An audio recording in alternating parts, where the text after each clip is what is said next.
In this section, we're going to talk about how to graph functions. The first method we're going to learn is the generic way of handling any function, and then the second method we'll talk about how to deal with functions that will look like other ones we might know how to graph. So let's talk about the first one with this next example. This is what I call the plug and chug method. There's nothing nice and fancy about it. So let's sketch the graph of the function f of x equals square root of 1 minus x. So given it input x, we subtract it from 1, and we take the square root. Before we try to figure out what values of x we can plug into it, let's talk about the domain. The domain is really trying to have us determine what those inputs look like. And as we talked about in class on Monday, we want to have whatever's inside the square root be greater than or equal to 0 for our function to be defined. This means that negative x would have to be greater than or equal to negative 1, multiplying by both sides by the negative, and reversing the inequality, which means x has to be less than or equal to 1.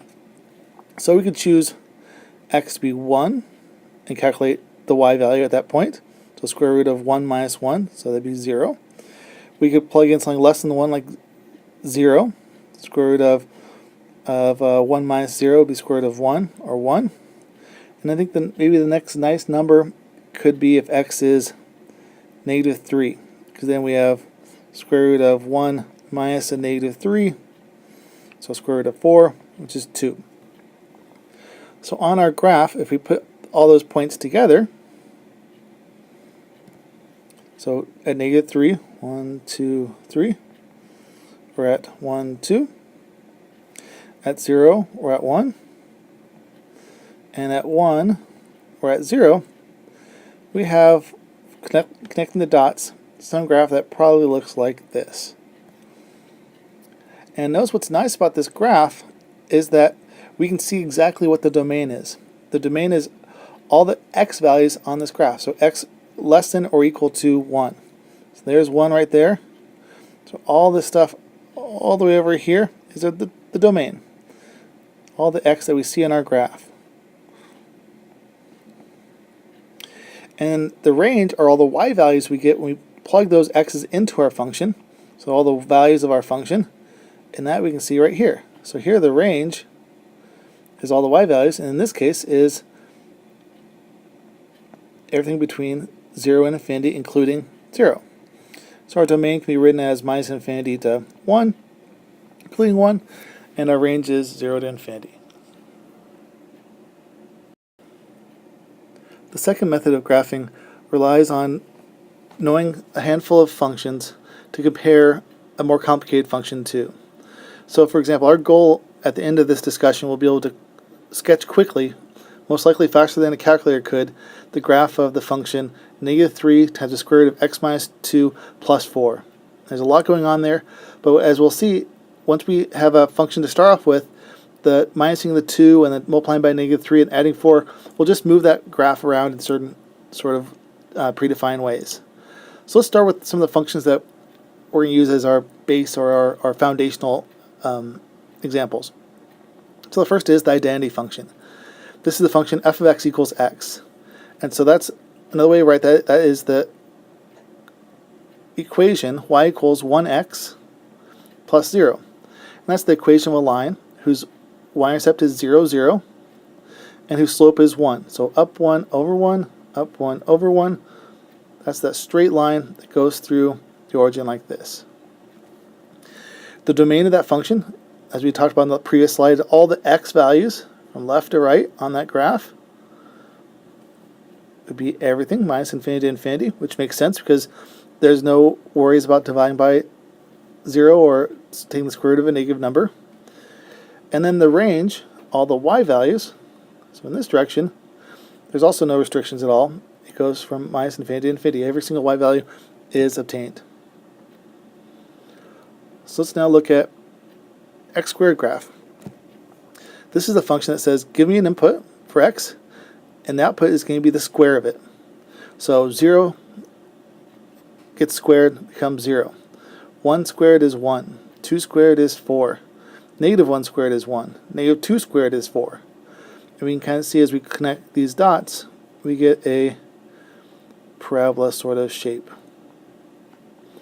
This is y equals x squared. Here the domain, if you look at all the values of x, Also no restrictions, all real numbers, not dividing by 0, not taking the square root of a negative. But the range, though, is limited.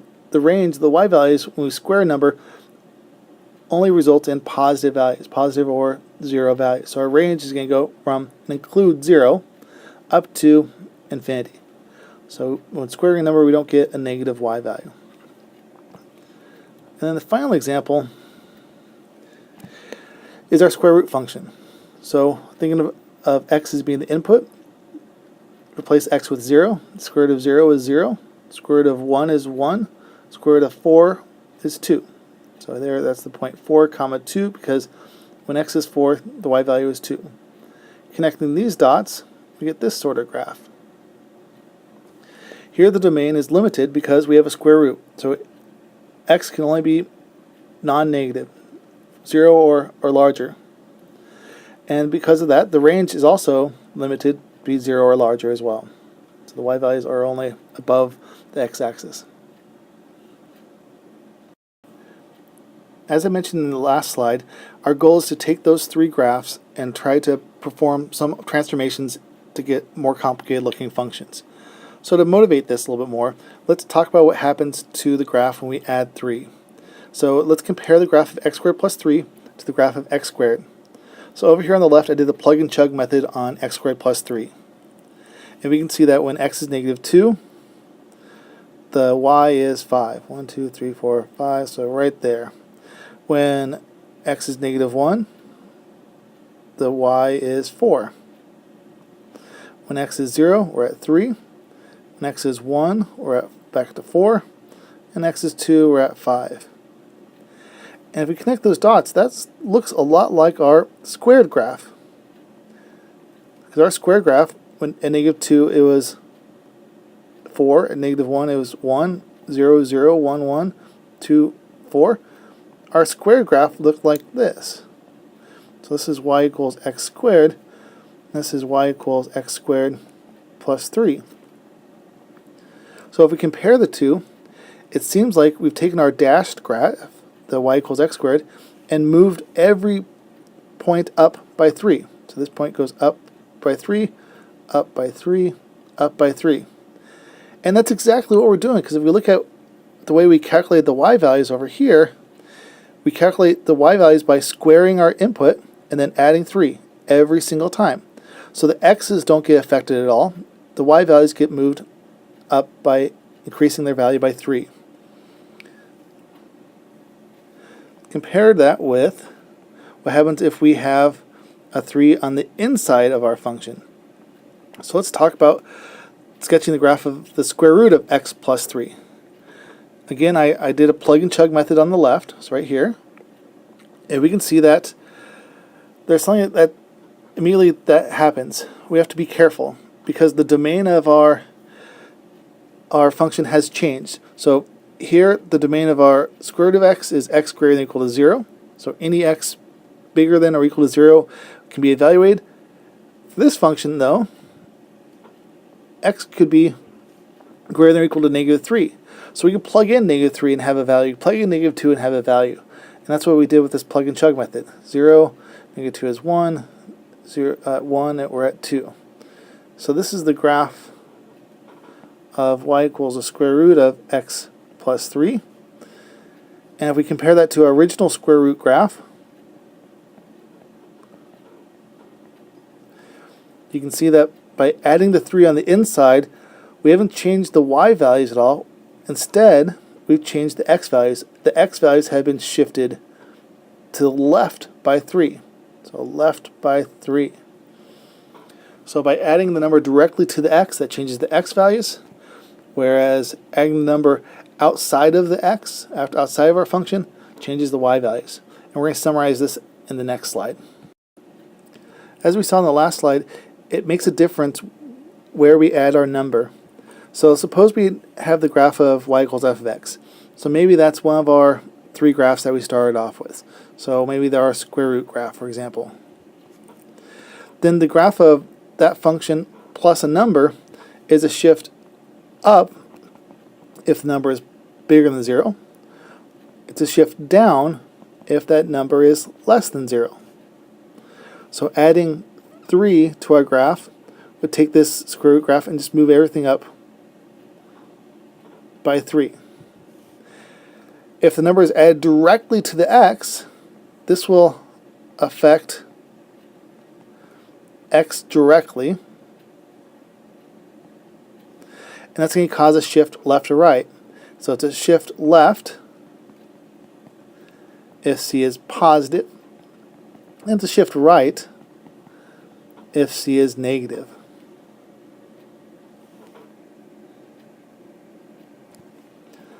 Now let's talk about reflecting. If the negative is on the outside, keep in mind what we just said a moment ago, that shouldn't affect our x values at all. And what you should see is a difference in the way the y values are plotted. And we can see that in this example. Because if we talk about the graph of negative square root of x, so our regular square root of x looks like this. So this is y equals just the square root of x. Having a negative on the outside will reflect this graph across the y values. It's going to take all our y values and make them change their values to the opposite value. So here 1, 1 becomes 1 minus 1.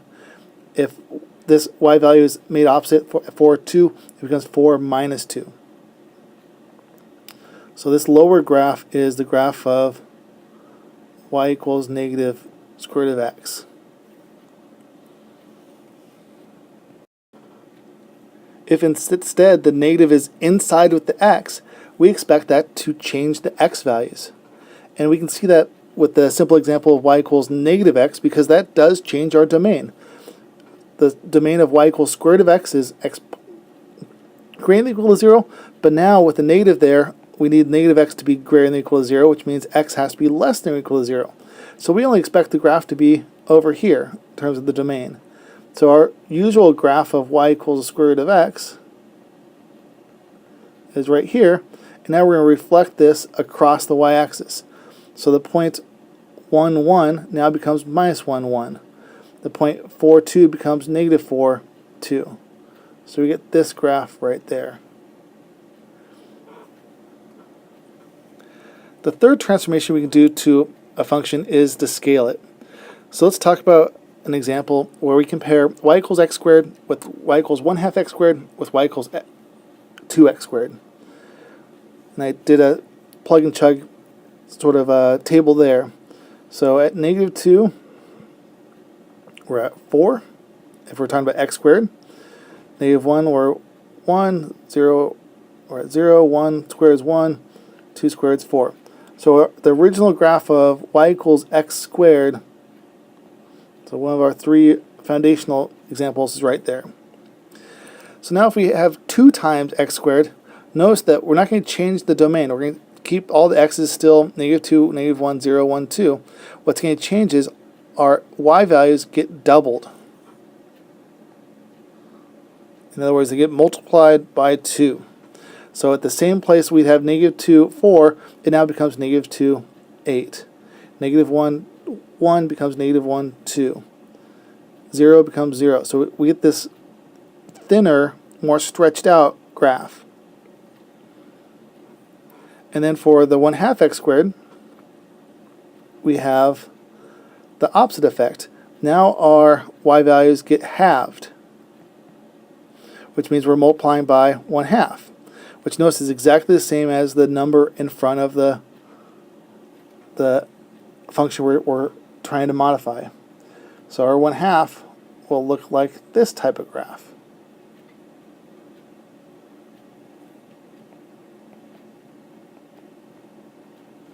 So y equals 2x squared looks like it's stretched vertically. Y equals 1/2 x squared looks like it's compressed vertically or squished vertically. As we saw in the last slide, having a number out in front of our function will either stretch or compress a function vertically, that is in the y direction only, because that number is not inside with the x. It won't affect our x's at all. So if the number is bigger than 1, so this first case, then the graph of y equals c times f of x is the graph of f of x stretched vertically by c. In other words, every y value gets multiplied by c.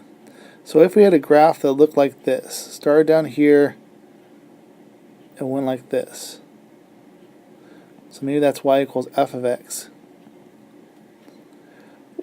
and maybe this that's value is 1, and this is 1 there, and maybe 1 there. Then doubling that, if we looked at the graph of y equals, or let's say tripling it, if we look at the graph of y equals 3 times f, then this peak now goes all the way up to 1, 2, 3, 3 times as high. This one's going to be 3 times as low, and so we expect it to be stretched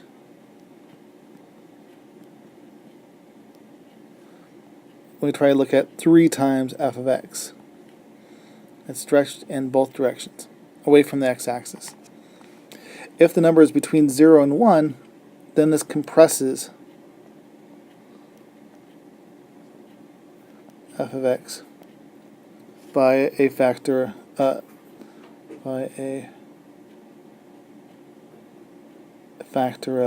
c. Now the important thing to stress here is that both these only affect the y values. So it's a stretch vertically and it's a compression vertically. We don't stretch things horizontally in the direction of the x or the x-axis. So in the next couple examples, let's see if we can flush this out, why this works. So let's start by looking at this example. Let's sketch y equals negative x squared plus 3. And let's start off with coming up with a strategy. So this one closely resembles, should start with our x squared graph. So let's start with graphing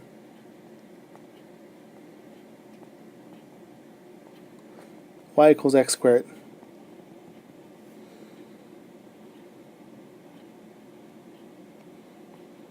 So 0, it's 0, 1, it's 1, 2 squared is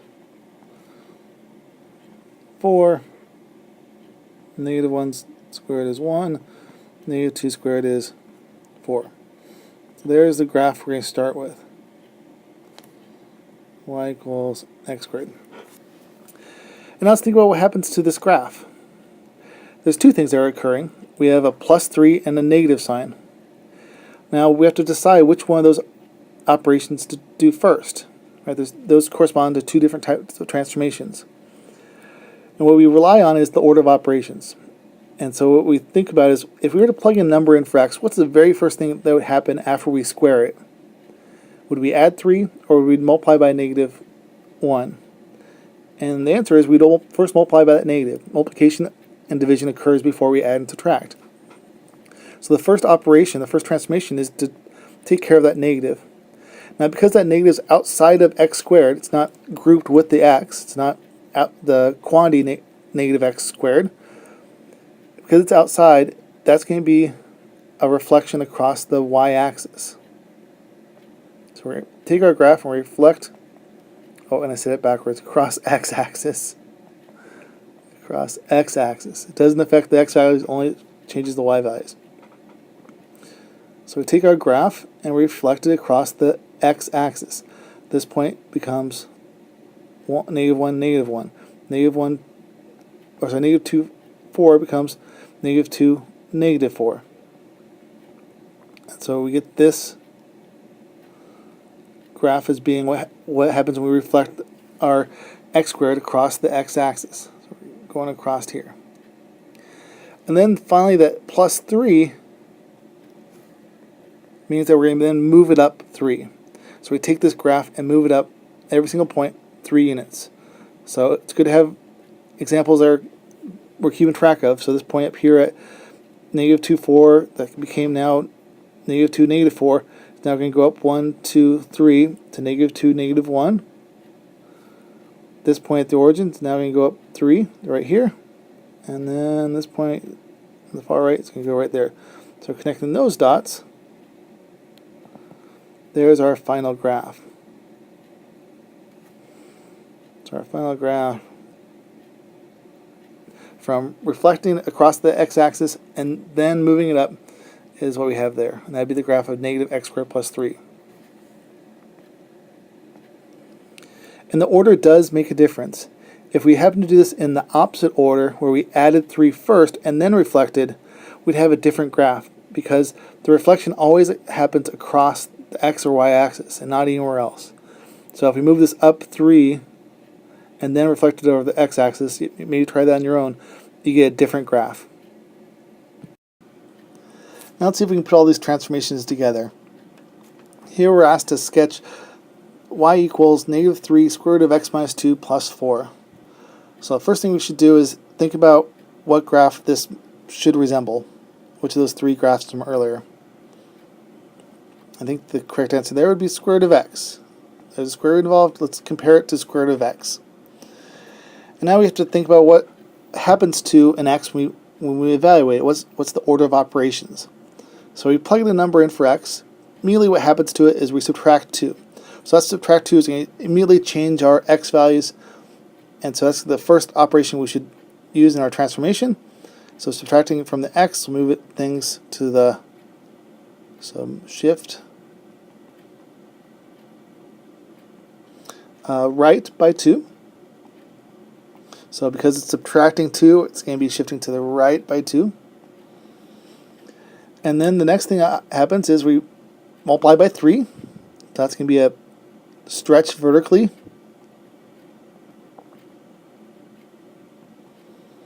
By 3. And then we have a negative. The negative's on the outside. It doesn't affect our x values. So it's going to be a reflection across the x-axis.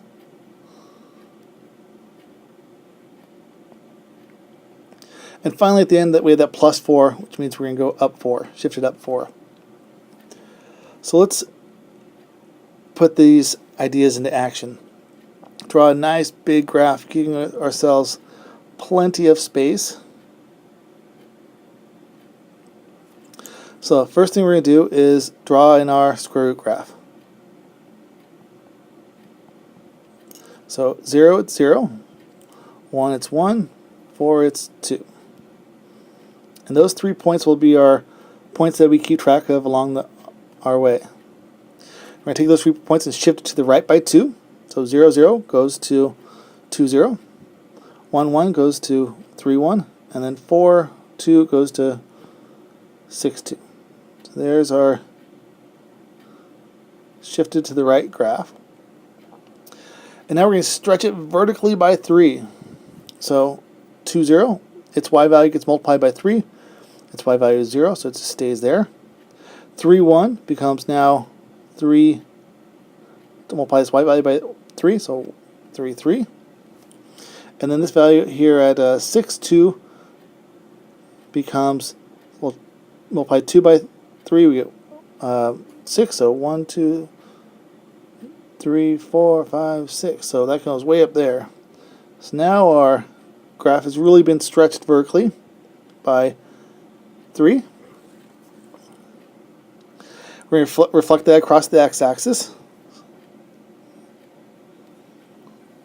So that means that the point here stays there. The point at 3, 3 now becomes 3, negative 3. Right there. This point here at 6, 6 goes to 6, negative 6.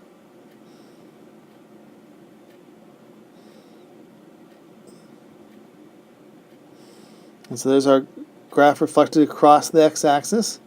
I flipped it across the x-axis. And finally, the last step is to now shift everything up by 4. So our point here at 0, 0 finally, or 2, 0 finally gets to move again. So it goes up 1, 2, 3, 4. At this point. Here at 3, negative 3 goes up 1, 2, 3, 4. At this point. And then at 6, negative 6 goes up 1, 2, 3, 4, right there to negative 2. So connecting those new dots,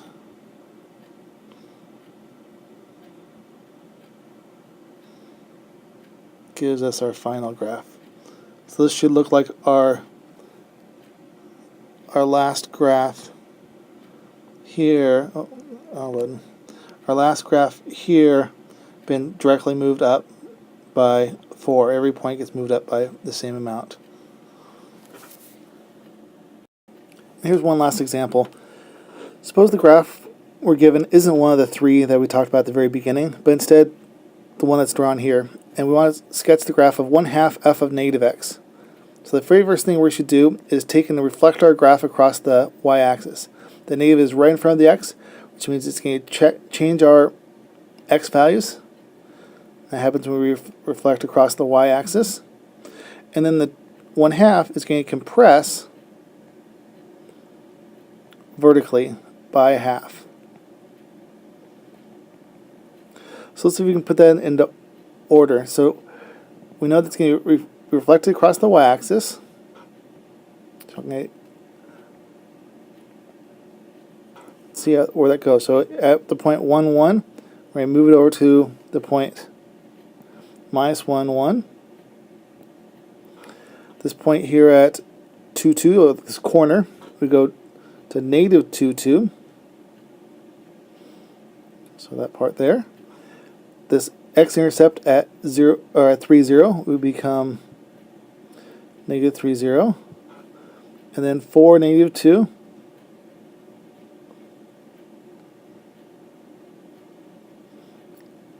And then finally back at the y-intercept of -5. So this is our graph reflected across the x-axis. And now we're going to compress it vertically by half. So every y value gets multiplied by half. So this y value on this point here on the far right gets multiplied by half. So now it becomes -1, -1/2. This point here at -2, 2 now becomes -2, 1. The x-intercept here doesn't change because its y value is 0. This becomes right there and then here. So our graph gets compressed or pushed towards the x-axis by a half. All the y values get multiplied by the same number, 1/2, x's are left alone. And that would be our graph. So we first reflected it and then we compressed it.